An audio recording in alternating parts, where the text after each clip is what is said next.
Now, my name is Abigail Chang, and I'm a fourth-year English undergraduate student from the School of Humanities. It is my pleasure to be here with you this morning for the NISTH Ideas Challenge Symposium 2019. Now, what is Ideas Challenge?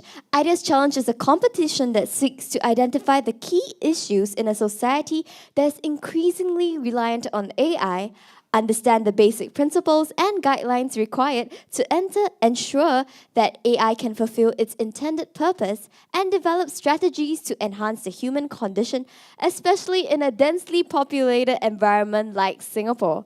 Now, this competition was open to the entire NTU community, and the inaugural run was held in conjunction with NIST launch, which was just yesterday, and we received a total of 90 submissions. So today we bring together the 6 winners out of the 90 submissions of NISTH Ideas Challenge to share their ideas here with you today. Each of the teams today has 5 minutes to present their ideas, followed by a 5 minutes Q&A session by the professionals that we have here today. So today we are honored to have Professor Helga Notway, Professor Emerita of Science and Technology Studies, ETH Zurich, and the immediate past president of the European Research Council, as well as AP Professor Helen Stevens, the Associate Director of Academic NIST and Head of History at the School of Humanities. Now, the professors will ask the first few questions, and if not, they are done with their questions, and if the 5 minutes is still not up, the questions are open to the audiences. So listen to the presentations, and if you have any questions, you have the opportunity to ask the participants as well.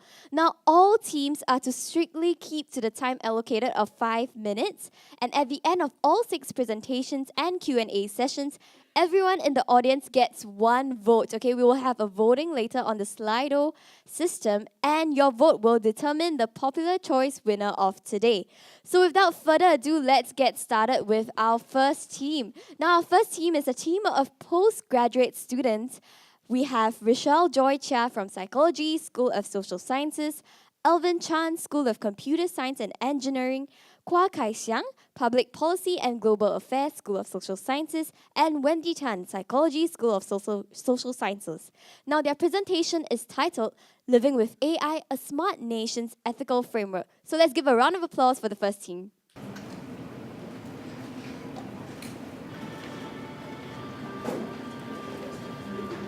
I've been a bus driver for 20 years in my life. And then they asked me to upgrade to a Grab driver. And now, I have no more job. Mommy!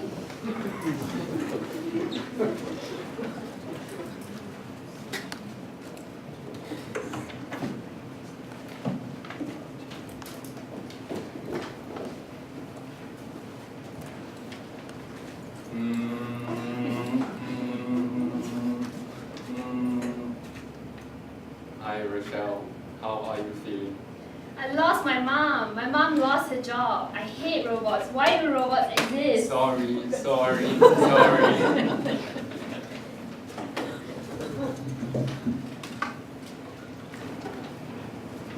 And so if we are not careful, then these could be some consequences that could happen.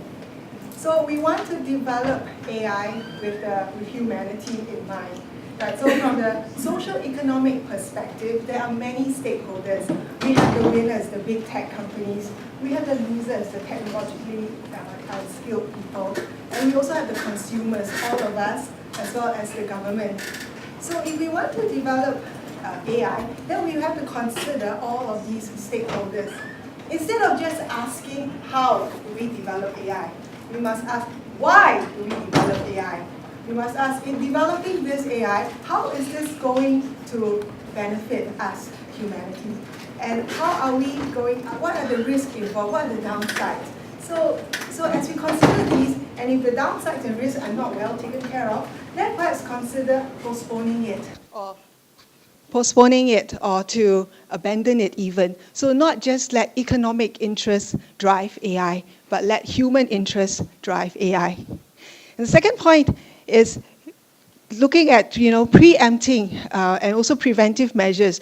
Look at the future scenarios that could happen, right? Anticipate and see how can we prepare ourselves, prepare people, prepare the society to manage these changes. And the third point is, with all changes, there'll be winners. So we need to have some ways, perhaps a progressive tax system, to redistribute the wealth so that people at all levels of society have the means to progress. Another case that we should consider looking into is, like just now, the self-driving car accident. So if something happens and the one responsible, the one behind the wheel is an AI, what do we do about it, right? So one approach that we can take is we take a tiered approach to responsibility. Say, for example, at the very initial phase where the risk is the highest, right, we can sandbox the development of the technology so that its impact are limited. And the ones who are developing the technology can be the one held most responsible for the safety, right? And when the risks are more known and the safety measures are more mature, the nation can embrace the benefit of this technology and take on the risk as well. So in the case of a self-driving car, the policymaker can consider implementing something like a national-wide insurance for all its citizens to better protect them. And lastly, I'll be talking about the human-AI interaction. So first of all, adults, these are all the adults' responsibilities because children are still the future of today. So first of all, they can organize workshops in schools to teach children like coding and some algorithmic thinking, so children are aware that these are actually robots and they are not the same as the humans. And the second point would be to encourage children to know more about animacy and know that they are humans and the difference between what's a living thing and a non-living thing. So it's also important to educate children about the rights and responsibilities of robots and also the risk involved in it. So if we educate children of today, we will be able to see a more potential, well-living human AI world in the future. So as the worker, I shall get ready now and go for retraining. Social intelligence package downloading, installing. And I will be more responsible in handling robots in the future. Thank you. Thank you. All right, let's give it up to their team, Living with AI, a Smart Nation's Ethical Framework. Now, our professors, do you have questions? Yes. Imagine that I am the representative of the Social Science Research Council here, and I'm able to give you a large grant. What would you like to apply for in your grant? Where would you like to start? You showed us a wide variety of topics that need to be tackled. Would you start reskilling? Would you start in schools? Would you start linking up to the developers? So what would be your priority in terms of research that you would like to do?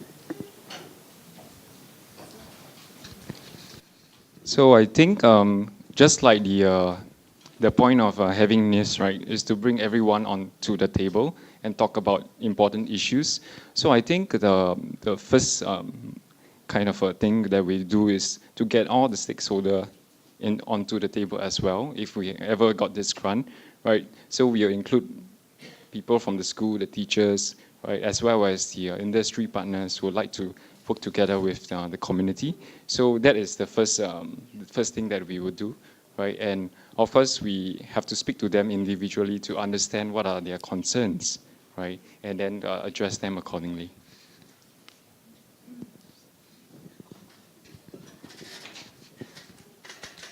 But my question was a little bit more specific. I agree it's always useful to get people together and to find out different perspectives because it enriches what you as a potential researcher also have in mind.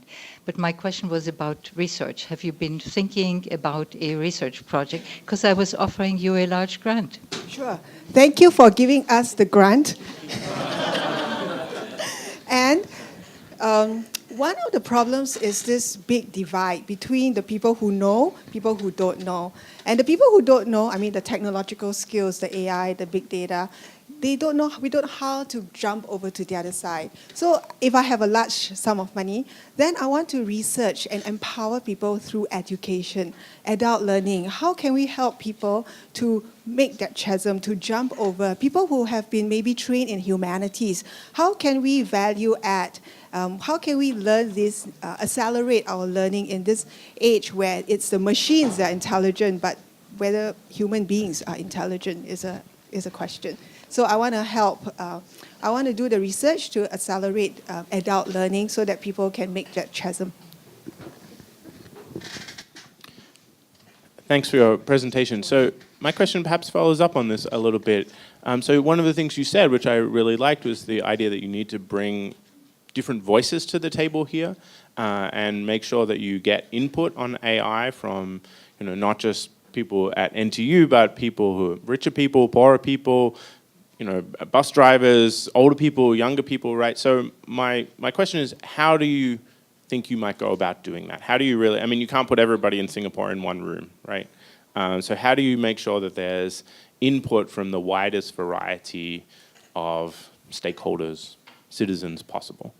I think from my point of view is that we will actually get the government, not get the government, but I hope that the government will actually implement even workshops for children. So I think that in schools, if you have it all in schools, you make it compulsory education where children have to learn a bit of coding and stuff like that. So then they'll be more ready for the future. So as they grow older, when they grow into this world, they will be more aware of what's going on. And I think if you have it nationwide in terms of all the schools, then it'll be very enriching for everyone. Just to add on to Rochelle's point, this is like, we're going to do this, this is not the first time that we are bringing everyone from all walks of life together, right? There's many projects, past projects, where government have been a very key player in bringing all the stakeholders onto the table. So I think an important thing that we should look into is how we can work with the government and then work with bringing people all around together on the same table with the government. Right, because they are like the catalyst of bringing people together and having discussions. All right, we will open one question to the floor. Does anyone on the floor have a question? It's now or never. Okay, we have one. You talk about AI, Smart Nations Ethical Framework. Suppose I'm looking for a wise man to judge, to be able to tell us what to do. For example, I look for a wise man like Siddhartha Gautama. If I input all his sutras, all his whatever I know about him, will I get AI Buddha so that I'll know the answers of an AI Buddha to tell me what I can do in the real world? So this is something that has been talked about, like whether we should store the brains of the smart people in our era, right? So that we can boot them up and then use them, use their intelligence afterwards. This is really very important question that we should think about, right? And one other question that rise up from a topic like this is whether intelligence like them, do they have a right? Right. So these are also important questions that we should think about, because we are storing almost like the whole person, right? It's just a different container, right? Whether these machines have a right. If they want to stop to exist, should we stop it, right? Should they serve infinitely, like for us, right? Should we use the intelligence infinitely? So these are important questions that we cannot claim that we have all the answers to. But the important thing is that we sit down together and ask about those important questions and what else we should consider. If I may just add as well, because your question points to AI being the ultimate to be like a Buddha. But the question is also, what does it mean to be a human being? Is a human being a Buddha? Is that the ultimate state? Because part of being a human being is also being foolish. It's also making mistakes. It's also learning along the way. It's becoming who you are. So I don't think it's about AI, installing somebody else's wisdom or intelligence in you, but it's about the journey that we go through as a human being to find our own answers, to find our own wisdom, to find our own humanity. I beg to differ. I don't think. I'm sorry, sir, but we have a timing, so we have the team's 5 minutes of Q&A is up, so you can have a further discussion with them after the session. I'm sure they'll be happy to talk to you. But once again, let's give it up for the first team of today with Living with AI, a Smart Nation's Ethical Framework. All right, so moving on to our second team, we have a team of undergraduate students. Can we have Bisaka Das, Mohit Prasante, both from the School of Computer Science and Engineering, as well as Povi Asok from Chemistry, School of Physical and Mathematical Sciences, up with their presentation, AI for Humanity, addressing the issue of discriminatory profiling with AI. Let's give it up for the team.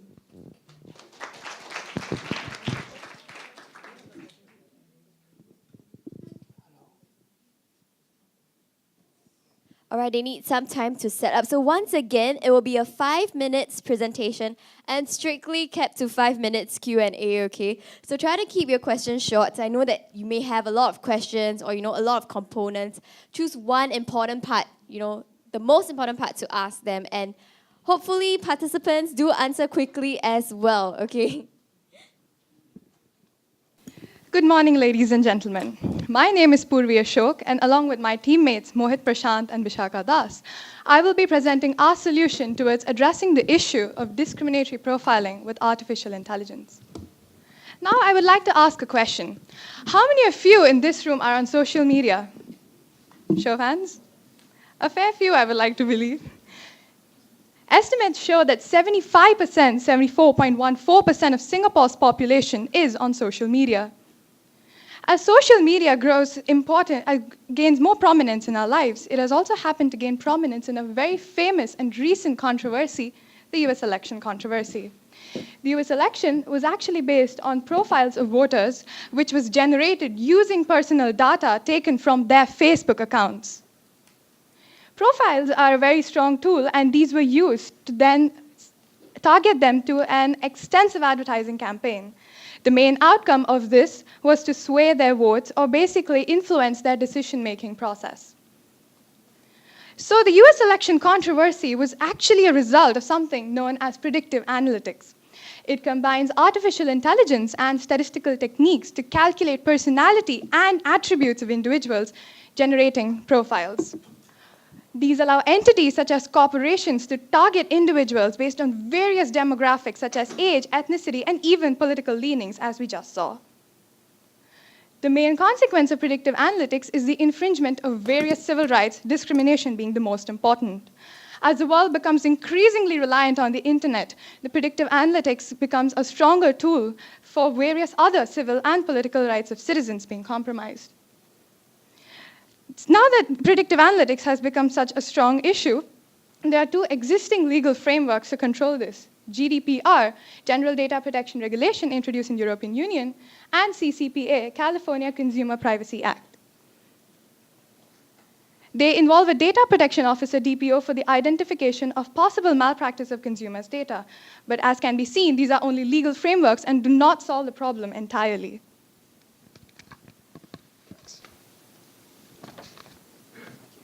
So, central to the issue that we brought up is predatory practice, or the deliberate targeting and exploitation of an entity to achieve a particular outcome without providing disclosure or receiving consent. The issue with current measures is that while we have repercussions, we do not have a method of actually identifying predatory practice as it happens. And as more data is uploaded online and our interactions with the digital world increase, it becomes increasingly necessary to be able to limit how the digital world and the entities that handle information on it are able to affect us in turn. So in order to address the issue of predatory practice, we've developed a two-step framework. The first step is, of course, to establish an adequate legal solution So these include globalizing the GDPR, CCPA, as well as being able to define the boundaries of predatory practice, as well as providing adequate repercussions. So the second step, though, is what we consider the more challenging one. We actually have to identify malpractice using AI. So what we've suggested is that we collect data of the general population, after which we try to establish links between the affected to try to find similarities between individuals with similar data. And as such, it then becomes possible to analyze and compare to infer links between those in the affected group. So from this, we can establish the existence of selective targeting. So there are some obvious issues that arise from this. The first is that we need to be actually able to collect data to confirm selective targeting beyond reasonable doubt. So in doing this, it might bring up ethical violations, because it is kind of counterintuitive to use AI on a large amount of data when that's actually the issue we're trying to solve. So, and secondly, we have to be able to define the boundaries of predatory practice. So, for example, another form of selective targeting is actually advertising based on account history. But so how do we distinguish between this and selective targeting with malicious intent? Before we conclude, regardless of how much we're able to successfully convey and your stance on what we've said, there are a few things that we would like everyone to take away. We would like everyone to take note of the capabilities that technology has had and how this will continue to increase in the future. We would also like everyone to take note of how the increased interaction with the digital world will continue to blur the boundaries of what we consider ethical practice. And while this happens, we must continue to supplement our legal body with technology for the optimal outcome. All right, thank you to the team. And now to our professors, Professor Helga. Okay. Well, thank you for your presentation and for starting with the legal framework, which is undoubtedly very important. But your presentation focused on the second step. And I was not quite clear. How do you deal with what we saw happening in the cases you mentioned and in the many cases you could not mention, namely the way how bots operate, how trolls get injected, how you have, unknown sources coming from hackers that disturb and upset the system.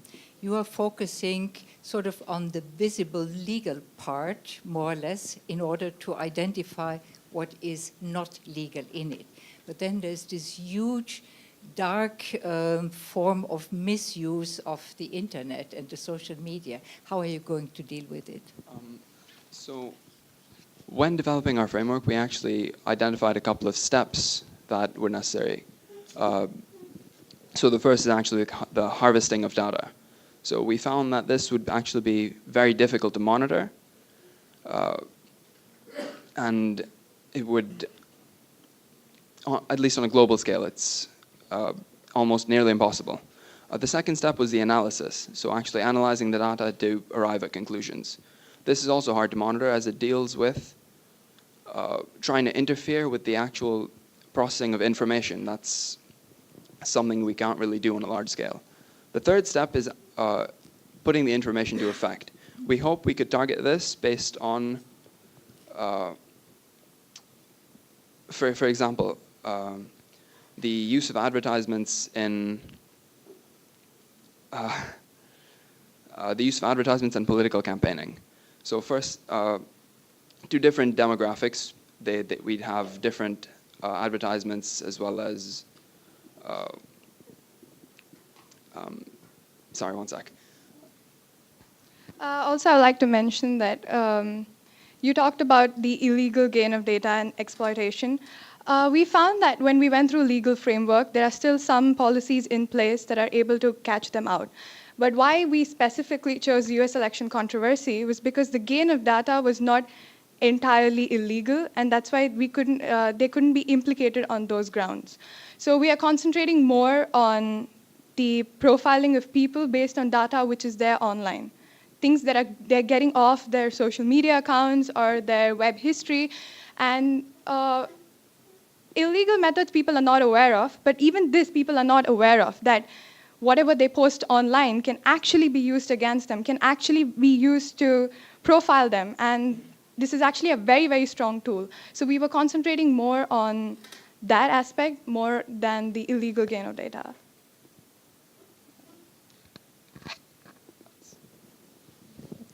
So I would just like to follow up by asking you back, giving you an opportunity to answer really the question you posed yourself, which is, do you have any thoughts about how you do this without basically targeting the kind of advertising based on profiling that you talked about, right? So, I mean, the kind of thing you're talking about also gives me my Amazon recommendations, right? You know, if you read this book and liked it, you probably also like this book. So how do you discriminate between what you call predatory practice and that? Or do we also just need to throw all that Amazon recommendation stuff out the window too? Right. Thank you for that question. So what a large component of the GDPR and the CCPA is human involvement, actually. The involvement of a dedicated data protection officer to determine malpractice. So what we were hoping is that we could expand the roles of this data protection officer to be able to determine malicious intent in selective targeting. Yeah, so we actually picked out an issue that was posed by AI, and we tried to solve it with AI. But then again, the boundaries of AI are limited. It cannot entirely take over human interference, and that's why we think it's important for the data protection officer. They play a very important role, and they are the ones who will eventually be able to distinguish between predatory practice and which contains malicious intent and which doesn't. All right, thank you to our second team. That's all the time we have, so let's give them a round of applause for their wonderful presentation. Now, for the third team, we have a team of research fellow, a duo, Kadek Ratif Dewi Oktarini, a research fellow from the School of Humanities, and Aimadi Rico, senior research fellow at the Asian School of the Environment. So today we have Kadek here with us to present their team's research, intelligent internet chatbot system that interconnects with various medical facilities. So let's give a round of applause for Kadek. Check, check, check. Okay, I'm just going to introduce our team. Yeah, I'm Kadek Rati Dioktarini from School of Humanities, and that will be my team member, Imade Rico from Asian School of Environment. Okay, we're not going to have any slide today on our presentation because we would like to get you to imagine, because the system that we're going to present today will take the physical shape of whatever you are comfortable with. So, can we start that? Okay, sure, no worries. Okay, so our system is going to be an intelligent internet chatbot system, or AI companion. The short term is AI companion that interconnects with various medical facilities. Let's imagine that we have a caring and personalized chatbot system, a system that has the ability to diagnose health, mental and physical issue early on, evolving as it is used and interconnects with various support systems. And it's available 24/7. With the kind of fast-paced lifestyle that we currently have, people do not have the quality of interaction with friends, spouse, family members, neighbors, etc. that they actually need. Depression, as well as other medical and mental issues, are often left undetected and often surface only when they have reached the point of no return. Continuous connection to medical facilities and other support facilities could detect the problem early on and provide suitable help even before it becomes imminent. This system will be very intelligent, as if the client, or we can call it human companion, the human side, has a real companion who is caring and attentive, someone, or actually something, who keeps track of their life, their physical and mental health, as well as gets health or even provides intervention The system will mainly consist of 3 capabilities. The first one is casual conversation, mental and medical health diagnostic system, and connection.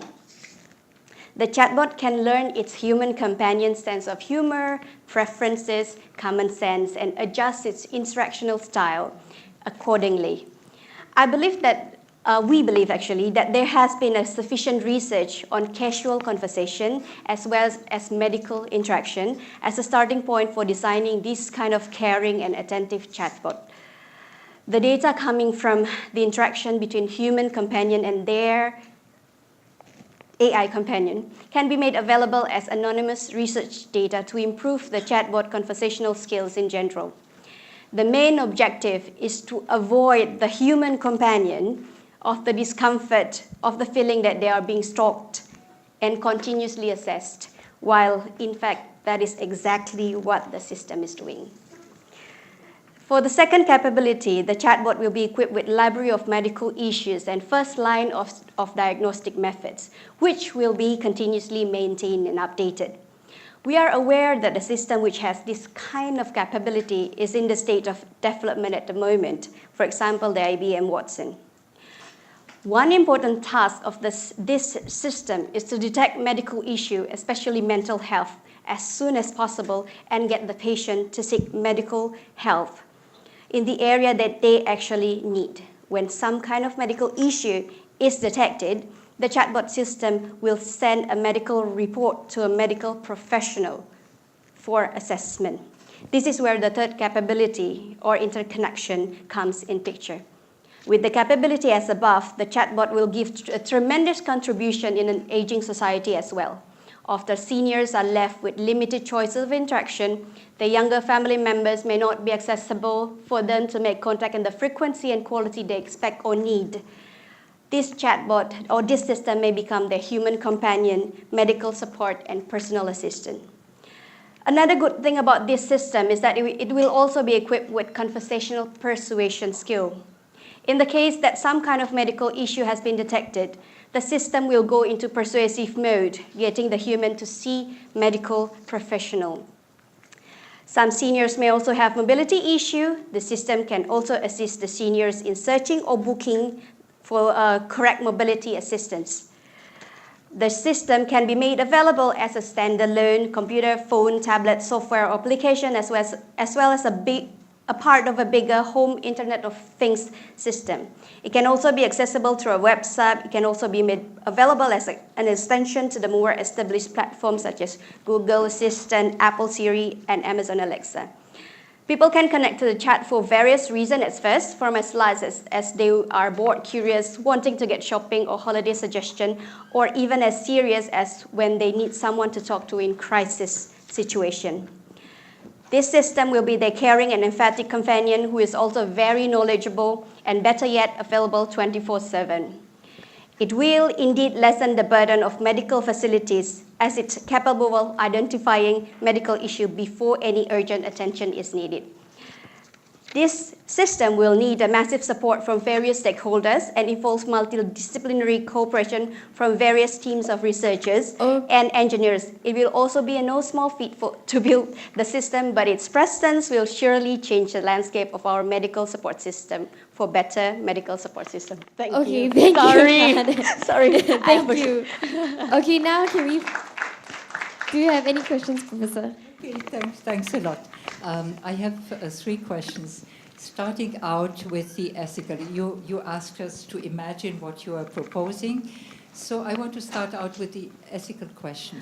You suggested that the system should not give the impression that it is constantly assessing, surveilling the person. At the same time, it's precisely designed to do that. Do you see an ethical issue in this? This is my first question. The second question relates to the imagination. People who have mental problems or beginning to have mental problems very often imagine that they are discussing with others who may or may not exist. So what do you do with the possibility that this AI friend, or what did you call it? Companion. The AI companion, Yes. becomes a kind of real person in the imagination of your potential patient. Is this something that you should consider, that it might aggravate the mental disposition rather than relieve it? Third question, you know that mental health diagnostics is one of the most difficult we have in medical diagnostics. And while AI is very helpful, in helping us to see patterns in images, we have nothing of this kind for the brain and what happens inside the brain. And we have this International Manual of Mental Health Diagnostics in the 5th edition now. But the point I want to stress is there is not a single expert opinion in this kind of diagnostics. How are you going to deal with different expert opinions in the diagnostics? Sorry, 3 questions at once, and difficult questions, I know. But Yes. It's a difficult topic. Yes, you gave us very difficult questions. Okay, the first one about the ethic. Yeah, we are very aware of this ethical issue, and frankly speaking, we are not really sure on how to deal with the ethical issue.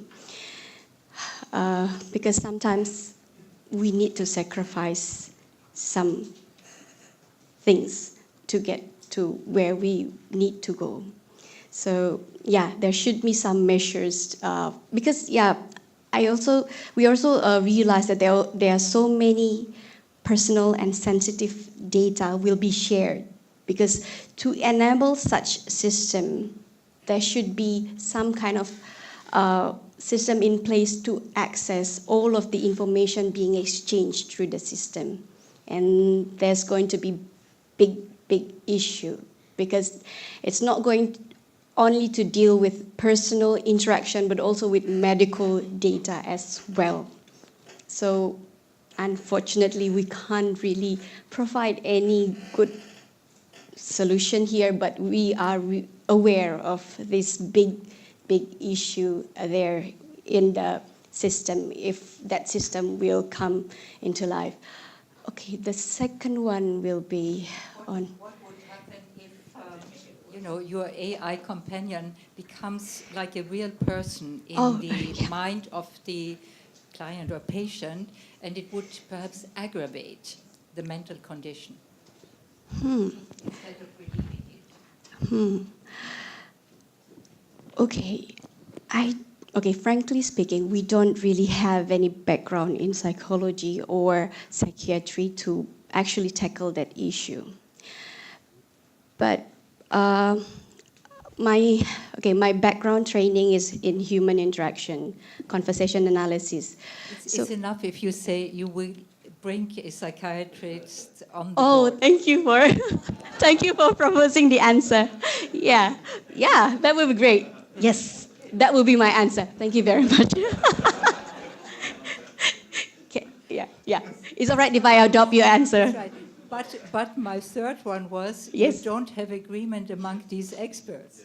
Yes, and we also believe that that's what we are having in the... I'm still giggling. What we are having in the current medical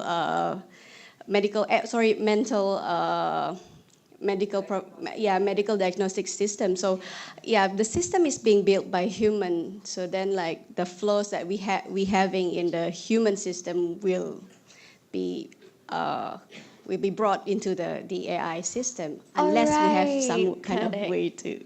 Okay, Thank you. Sorry. That's really all the time that we have. There was a lot of questions. It was a little bit of an overload for her. But can we give a round of applause for Kadek for presenting? So our next team, they're very excited. They're already here. It's a team of faculty staff, a duo. We have Andrew Prohl, Assistant Professor, and Wong Pei Wen from the Wee Kim Wee School of Communication and Information. So let's give them a round of applause. Good morning, distinguished guests, ladies and gentlemen. My name is Pei, and this is my teammate, Andy. So in Singapore, receiving a scholarship is a very significant accolade. Fast forward now to the year 2025. Pei and I are playing the role of two super cool AI system designers who are tasked with designing an AI system that will choose the next batch of President's Scholars in Singapore. So Andy, I know AI is really good at using historical data to make decisions, but wouldn't some junior colleges have an advantage over the others? Because of their track record? Yeah, but at least our AI system will remove human biases like racial preference and stuff. That's what AI does so well. Well, there are other proxies of race, maybe not race as a specific criteria. Like, for example, in Singapore, some junior colleges have a 6-year program where Chinese is the first language all throughout.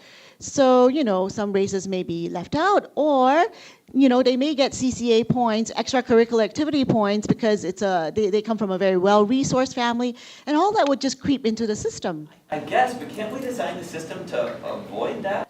Well, because we are super cool designers, obviously our system is going to be so superior that it will reflect Singapore's policy, to shift away from academic markers and leadership points, etc.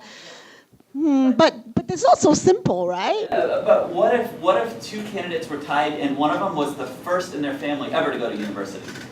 And what if somebody has a mild disability, did really well, but it may actually affect his future learning? What if another candidate works every single night in their parents' hawker stall in addition to going to school? And what if all three of these candidates were tied?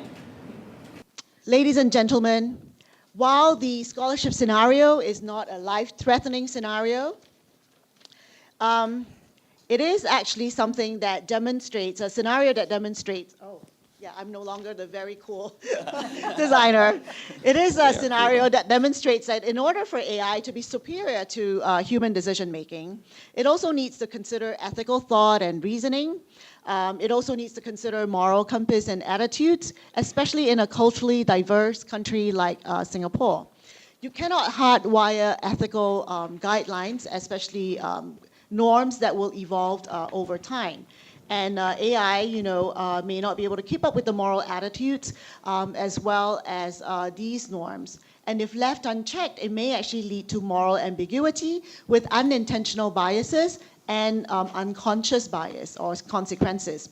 So there is currently a proposed governance framework on AI by the Personal Data Commission of Singapore.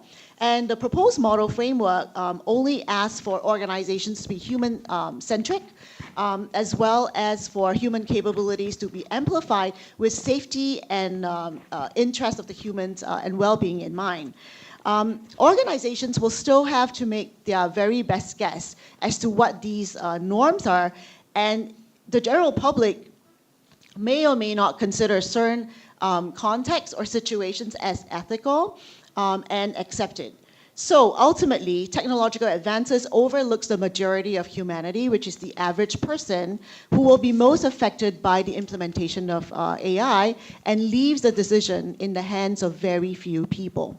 So the question that we have that emerges is, how can we revolutionize humanity's ability to organize these inputs for the better design of an AI system that dynamically generates varying contexts and situations that we can then use to address moral dilemmas as well as ethical conflicts, and takes into account personal experiences, culture, and values.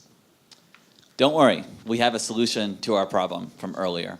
So our idea is an online platform in which two AI designers or even a CEO of a company or a government official could go online and pose their moral or ethical dilemmas when it comes to implementing AI online.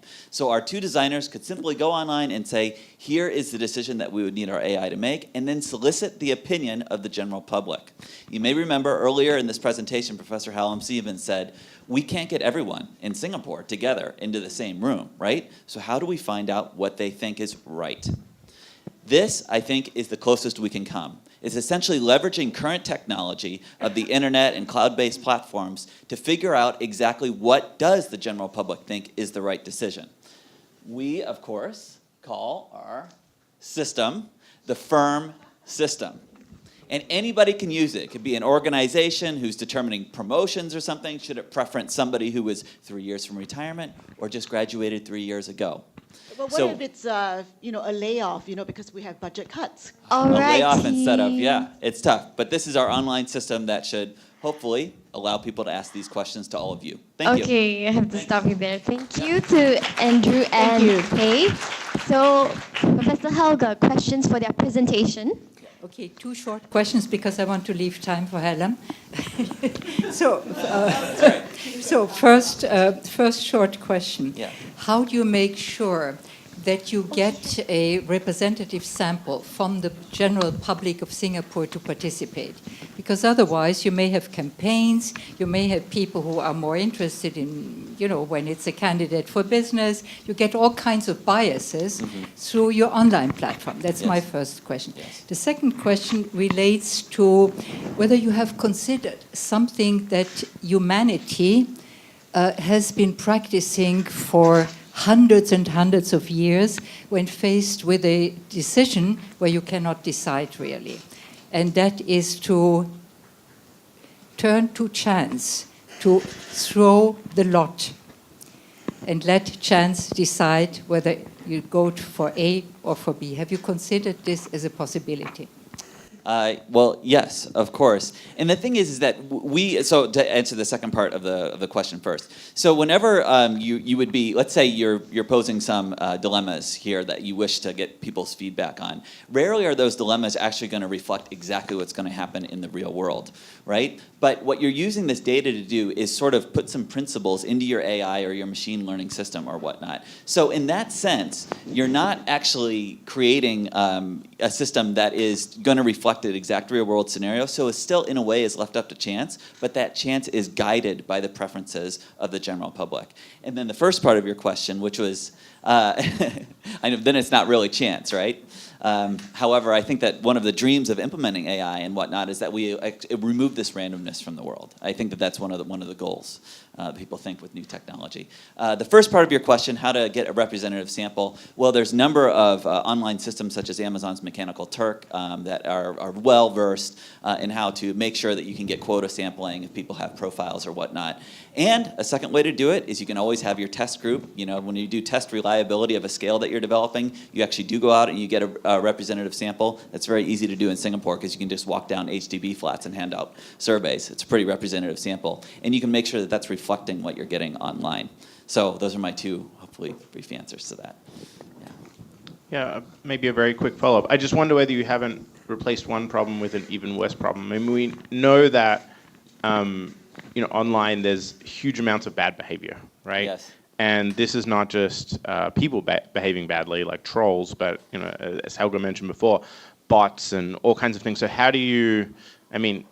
Doesn't this leave kind of morality open to hacking, to put it in a kind of...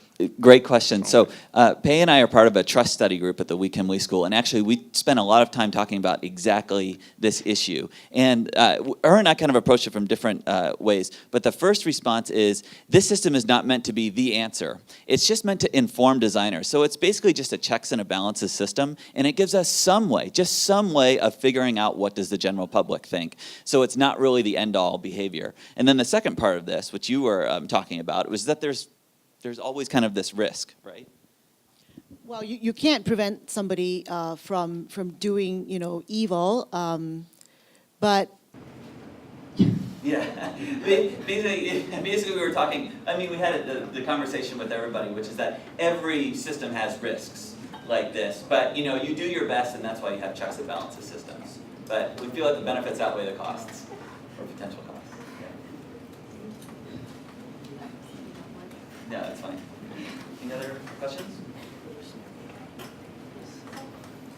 Yes. So I'm curious, because your system sounds like something I can post a question on Facebook or LinkedIn on Quora to ask to tell people about my dilemma and just get inputs from people. How is your system different from This is a great question, and this is like the specifics that you can never go into in a presentation. That's only 5 minutes, and so I'm going to try and be very brief here. There's 1 minute. Yes, there's 3 pillars to it that make it distinct from any other system that's out there. The first one is it's geared towards protecting anonymity. Now, the person you posing things, if you're a company, you don't want people to know that this is Cyberdyne Systems that's posed this question. Also, the people who are responding, social desirability bias is a big problem in survey responses and whatnot, and so. You've got to protect the people who are. The second part of it is that it's got some specialized templates, which are specialized for common moral dilemmas. So things like prisoner's dilemma, trolley problems. These are common things that people might want to propose. Those templates are already there. So if you're proposing a dilemma, you don't necessarily have to start from scratch. And the third thing is specialized data analytics that will help you actually see what is moral consensus. So right now, if you go on SurveyMonkey or something and you download it, all you've got is a whole big spreadsheet, and you got to go into Excel and try and figure out what the answers to these 10 questions mean when you summarize all 10 questions together. It's very difficult to do data analytics. So we envision that our platform would have some sort of specialized data analytics that could help people see what the public consensus is.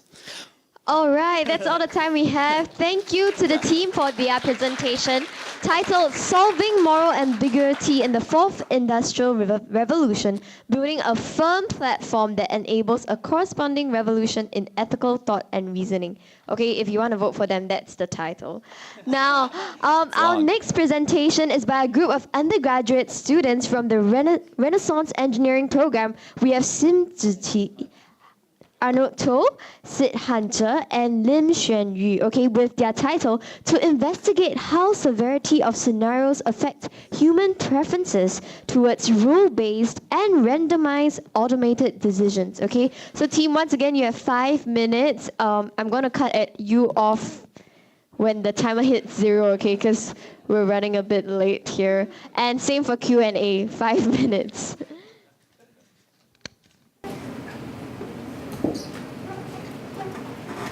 Right. A very good morning, ladies and gentlemen. We are a group of Year 2 Computer Science students under the Renaissance Engineering Program. And here we bring to you our research proposal on ethics in autonomous vehicles. Specifically, we are discussing what's the next step to take before we can develop an ethical model to be able to practically implement in autonomous vehicles. Right, so before we begin, let's look at the current situation. Right, the KPMG has done a research on the Autonomous Vehicle Readiness Index, and Singapore is ranked 2nd.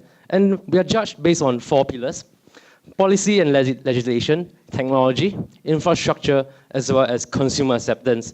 So as we all know, without a doubt, technology is advancing very quickly, but we have to acknowledge that the legislation must keep up with the pace. And before we can do that, we have to find out what the consumer preferences are, which is what is the ethical environment in Singapore, in particular for a research proposal. So for that, let me bring that to my next point, which is the machine ethics in autonomous vehicle industries. So in the rare case that technology, in the rare case that the AV have to make a decision in an unforeseen or unavoidable scenario, and it has to injure someone, how does the AV decide which party to injure? So for this means we need a common ethical basis for the artificial moral agent to make a decision. So we look at the past research that has been done and realize that there are a lot of complexities involved in developing this common basis. So there are some proponents for a utilitarian approach, but there are a lot of problems. There are people saying that there's the universal Declaration of Human Rights, which says all lives are equal, and there are different values that we put on different types of people per se. So there's this problem for utilitarian approach. So this leads to research by Wintersberger on the random approach. They found that actually a good majority, around 51 to 52% of the people are actually randomists. They prefer autonomous vehicles to make a randomized decision as opposed to a reasoned decision. So what we propose is to combine these two approaches to develop a hybrid model. But we'll let my teammate bring you through how we take the next step towards this hybrid model. Okay. So let me share with you what our methodology will be. So simply put, it will be a survey. So this is an example of a question that maybe you will be asked.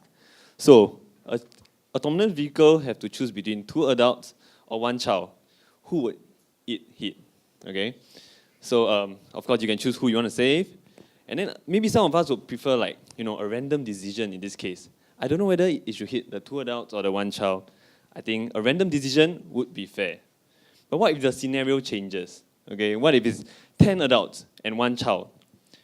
So in this case, maybe most of us, I feel, would prefer a rule-based decision or a utilitarian decision. Most of us would prefer that the AV or autonomous vehicle hit the 1 child instead of 10 adults. So in these 2 scenarios that I portrayed, I think you can see a certain dilemma or point of contention, whether you prefer a random decision to be made or a reasoned decision to be made. So ultimately, we want this. We want to find the threshold or the tipping point when every person like you and me prefer a reasoned decision over a random decision. And with this threshold, what can we do? We can formulate an algorithm that aggregates the 2 different ethical models and create an ethical model that's more socially acceptable by you and me. So this is the overview of our methodology. We will conduct surveys to get empirical data, which we feel is easy to interpret and easy to analyze. And then we have done our research. We have come up with a set of calculations that can convert these survey results into something that can be easily implemented into autonomous vehicles algorithms. So now let me talk about what is the future with our model. Sorry. All right, so based on a KPMG study, actually many countries actually lack, those with strong science and technology innovation actually lack the legislation part of the proposal when they are testing the AVs. So in our case, with our model, we believe that with increased social acceptance, we will lower the barriers for forward-looking legislations. On top of that, how Singapore can benefit from this? We, as the pioneer of AV implementation, as well as plans to implement AV public transport by 2022, we believe that private companies and public transport can actually use this to test bed and implement with a more smoother process. Okay. Also, in conclusion, imagine a future with AV. Yeah. Thank you. Okay, thank you to the team. Now we'll pass the time over to Professor Helga. Okay. Thanks for imagining the future in this imaginative way. One question that I have concerns your definition of ethics. You referred only to utilitarian ethics, while there are a number of other strands of ethics. If you go into the literature, you will find it's quite diverse. And therefore, your hybrid model may be slightly biased to one particular kind of ethics only. And an alternative might be to look towards what is called situational ethics. So you do not just count, 10 people versus 1 child, but you look at the overall situation. And there you get different context-dependent results that might be fed into your algorithm as well. And I was not quite sure how you would determine your threshold and whether you think this threshold is an accepted threshold also across different cultures and countries around the world, because some empirical work has been done around the lines that you propose here that shows there are differences between the US, China, and Europe. So I would like to answer the first part of the question. So we do acknowledge that there are different ethical theories, and then, but as a first step to take, we would choose to take on the utilitarian approach because it's easiest to quantify. And this will serve as a springboard for us to expand towards other ethical theories. But your idea of the situational ethical theory is indeed worth considering. The next part of the question is how we go about determining the threshold. So because in the 5 minutes we couldn't really go into the specifics, so we're going to have a spectrum of scenarios with different severity. The severity is measured by the difference in the intrinsic value of the life in the scenario. Maybe 1 adult versus 10 child has a severity score of maybe 5, but 1 adult versus 2 child has a severity score of, let's say, 2. So we have a spectrum of scenario with different severity scores. So we'll find where this intersection is, where the random approach or the reason approach, the acceptance scores for each intersect at which severity score. And that's where we know in what kind of situation we want a random approach or a reason approach. And the last part of your question is about whether we can reconcile that with other distributions, other contexts. Yes, we acknowledge that different countries do have different social contexts, but in Singapore, we choose to take on the, we choose to take our survey respondents to represent the different ethnic groups, as because our past research, from the research that we have done, we know that ethics and religion and race has a correlation. So this is our first segregation, and from there we can work with other segregations, and we will see how we can reconcile that with other across geographical boundaries. Yeah. Professor? I was wondering if you thought about the implications of this system for liability and the question of who is responsible, right? Because it seems like reasoned decisions, and we can it will help us to make an assessment of how an accident happened and who is responsible for that accident. But if we decide to make an autonomous vehicle make random decisions, doesn't that break down to some extent? 1 minute to answer. Yeah, I think I understand your question that a random decision is, because it's random, it's not technically justifiable. But if we can prove with our survey results that in that context, a random decision will be preferred by 99% of us, I think that itself is a justification that the random decision makes sense. And in that sense, liability won't be an issue because it is accepted by most of us and it is justified. Yes. I'm so sorry, but from a human perspective, the mother of that child or the parent of that person would never agree to this. And this sounds like you're telling me that the machine says that it's all right, that after all this data, that out of all of this, that it's okay. It feels like a logical decision that that's not that doesn't speak of that human I don't know that the humanity of it. Yeah, I understand your concern, but I think the problem with these kind of scenarios is that never really is a right answer. What we're trying to find is the best answer. So maybe you will say, like, for the child, the mother will be disappointed, but what about the other two adults? Their parents will be disappointed as well. So what we're trying to find is get a sensing of the best perception and the most appropriate estimation of the perceptions of the majority of Singaporeans. I think that's our aim. Team, that's all the time we have. Thank you so much for your questions and the presentation. So now we will move on to our last presentation of this series. Can we have Emmanuel Tan, an administrative staff from the Lee Kong Chian School of Medicine, to share his presentation, Oh My, a model towards resolving conflict in the AI world. So let's give it up for Emmanuel.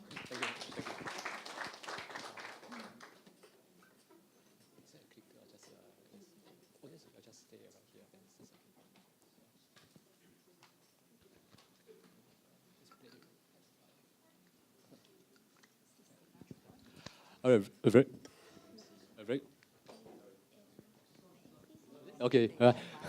very good morning, distinguished guests and audience. My name is Emmanuel. Just a very quick introduction of myself. I'm a team-based learning facilitator at OKC School of Medicine. So I think today we have heard a lot of dilemmas, a lot of tensions arising from Amazon, buying of Amazon stuff itself, which I still love Amazon itself. And how do we reconcile the tension and dilemma that the common man in the street would have a voice, would be able to bring to the discussion to the table as well, and also there's some considerable tensions that we see in some parts of the world as well, like aggressions and violence, that people overturning autonomous vehicle and stuff like this. So I guess there will always be conflict and violence that around the world. Is there a way for us to bring this conversation forward? And that hence frame today's the proposal of my discussion here, is that my idea is to propose an online mediation platform that hopefully is able to start a conversation and to address some of these problems that I mentioned earlier. So what is mediation? Mediation, in fact, in its simplest form, it is a process whereby we sit people down, have a chat, and discuss what do you disagree about. Is there a way that we can come together to create a creative solutions that is able to help us all move forward in life, and in this case, reap the full benefits of AI. In this form itself, I think, so from that angle itself, I think there are three aspects which I wish to cover in today's presentation. Firstly, is that mediation, I think, has proven to work to a large extent, and mediation is not new in Singapore as well. So in fact, in one of the mediation centers itself, there's a 2.7 billion dispute revenue that was being disputed, 500 over cases. Online mediation is also not new. There's an employment online mediation as well. So we thought that we could have an online mediation mechanism to resolve some of the conflicts that's brought about by AI. Of course, then you may ask, why then not we leverage on the existing mediation platform? But I think that the time has come for us to give the attention to AI so that it brings to the forefront the choice of arbitrations, the choice of the dispute resolutions using mediation. The second point is that mediation often is able to bring about a creative, non-binary kind of an outcome. So in litigation, you probably will know that there will be a winner and a loser. And some even say that the winners are always the lawyers who, regardless of the situation, will win the fees. But through mediation, you have a chance to actually engage with the different parties and to come with a solution. And take the example of autonomous bus that has been brought up earlier as well. So it is not a case whereby we are for the bus, we are against the autonomous bus itself, but it is a case about a balance between the government regulatory requirements on one hand, societal perceptions of how they perceive the autonomous bus, the fear of the loss of job, the fear of safety that was being brought up as well as being able to balance that with the commercial innovation that has been bring about as well. So mediation would then be enable a platform for all these views to be raised and hopefully move forward to a solution that is acceptable to all the different stakeholders and parties. And finally, the last point I bring about is that mediation encourages a joint problem-solving approach, which I think helps to build trust.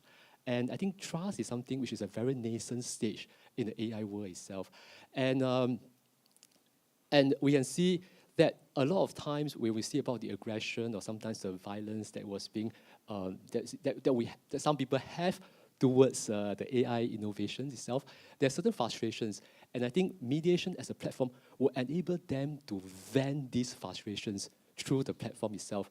And hopefully, in that sense, also reduces the amount of violence and aggressions that potentially can bring about through the AI itself. So I also acknowledge that this proposal will have certain limitations as well. But with 30 seconds left to go, so I'll just mention one limitation, is that for this to work itself, there may be some required government policy changes because mediation is a voluntary process. If the companies and stakeholders refuse to attend the mediation, there's nothing much the mediation can do as well. I think that's one of the biggest limitations. But having said so, I think that the mediation, as this idea, will have a starting point for us to bring forward to reap the full benefits of AI. With that, thank you very much. Thank you, Emmanuel, for ending on time. And now can we have Professor Helga with your question? Okay. There are many questions, of course, Sure, and yeah. there was very little time to go into details. Yeah. But one question, first of all, you will make many lawyers unhappy because they will lose their jobs in mediating. But have you thought about different kinds of conflicts that may be more ready for the kind of online mediation that you propose? And what are the reasons or criteria for singling out certain kinds of conflicts compared to others? Certainly, that's a very good question. I think that for the mediation to work, it has to start small first. Not the big issues of whether the AI is able to take over the whole world itself, and then we have a discussion at the existential level. It has to be something which I think should be at a very practical level. For one example, which I think of is, for example, the use of CCTV as well. It's all around Singapore, for instance. And sometimes I wonder, and some of my friends wonder, how are these data being stored? How are these data being used? Who assess them? And it's not that we are opposed, we are against CCTV, because it does help in some instances to reduce crime and for various various users as well. But I just want to be able to engage in the conversation, to vent my concerns to someone else, and hopefully that someone can have a response for me to saying that, hey, actually we store it for like 30 days. And after that, we'll just erase away if nothing's being done. And I think that helps to build the trust I have with the issues that's being brought forward. Yeah. It's what is called deliberation in other contexts. Yeah. Okay. Thank you. Yeah. I have a question about perhaps the problems with inequality of starting points or resources, right? So the fact that people may be, if you're up against a company, for example, right? If I want to contest something about Google, something Google's AI, I have to now go into mediation with Google, right? But there's a kind of inequality of resources, but also potentially an inequality of knowledge, right? I just may not know enough. Absolutely. And I may be prevented even by law from knowing enough about an algorithm or a system. Yeah. So I was just wondering if you've thought about that problem. Sure, that's a good question. I think the disparity in terms of resources is disproportionately tilted towards the side of the tech giants, as well as the likes of Google and Facebook as well. So in one of my papers, actually, I propose certain ways, like for example, in order to level the playing field. So one of the ways is perhaps to have a pro bono kind of assistance, legal as well as technology assistance to the man in the street, the common man, so that they're able to level the playing field with the tech giants in the mediation sessions. Yeah, thank you. Okay, we have 2.5 minutes, so any questions from the floor? Are there any more questions? Okay. Oh, sure. Yeah.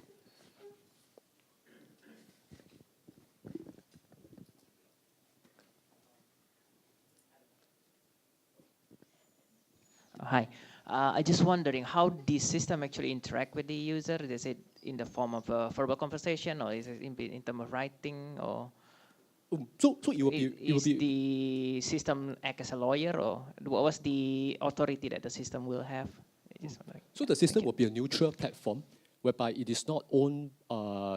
It's neutral in the sense that it's not coming. It's not bought. It is not provided by a provider like Google or Facebook, anybody, but it will be, I envisage it to be something that is a very neutral kind of a platform by a neutral provider. So, and the mediator will be someone who is neutral as well. So, and then I think the neutrality here is important because there are various issues at stake here, and then they'll be able to come forward to talk about these issues. Okay, thank you. We will now close the Q&A session because we don't have that much time anyway. So thank you to Emmanuel, and that's the end of our presentations for today's symposium. Now they're gonna set up Slido, and we're gonna have a voting process. So it's very simple. There'll be a link later. All you have to do is enter the link in your phone and choose your favorite presentation. When we have about enough votes, we will actually close it, okay? So once again, these are the 6 presentations today. The first team with Rochelle, Elvin and Wendy, Living with AI, A Smart Nation's Ethical Framework. The second presentation presented by Bisaka, Mohit and Porvi, with AI for Humanity, Addressing the Issue of Discriminatory Profiling with AI. And also we have the third team with Kadek, who presented Intelligent Internet Chatbot System AI Companion that interconnects with various medical facilities. Number 4, we have the team from Week in We, Andrew and Pei, with Solving Moral Ambiguity in the 4th Industrial Revolution, building a firm platform that enables a corresponding revolution in ethical thought and reasoning. Then we have our undergraduates from RAP with to investigate how severity of scenarios affect human preferences towards rule-based and randomized automated decisions. And lastly, Emmanuel with Oh My, a model towards resolving conflict in the AI world. Okay, we're going to give you about 1 to 2 more minutes. Yeah. We have 22. Okay, I've counted about 70 people in this room. So once we hit a good number, we'll close the votes. All right, and we have Team 4 with the highest votes, solving moral ambiguity in the 4th Industrial Revolution. 25%. Congratulations to Andrew and Pei. Can you...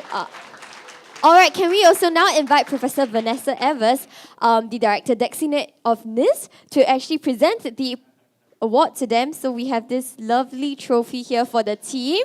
Okay. So let's give it up for Andrew and Pei.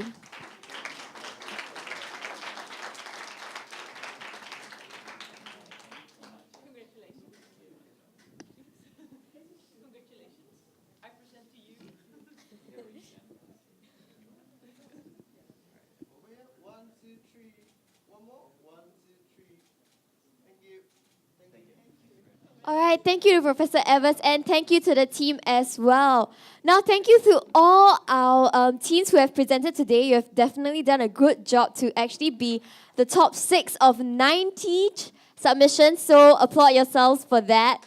And we have come to the end of today's session. So a huge thank you to everyone for taking time off your busy schedule to join us at today's symposium. Now we have a lunch reception available outside as well. So you can continue the conversations with the 6 winners of today as well if you know you still have questions for them and you were not able to ask them. And with that, we wish you a pleasant afternoon ahead. And thank you, everyone.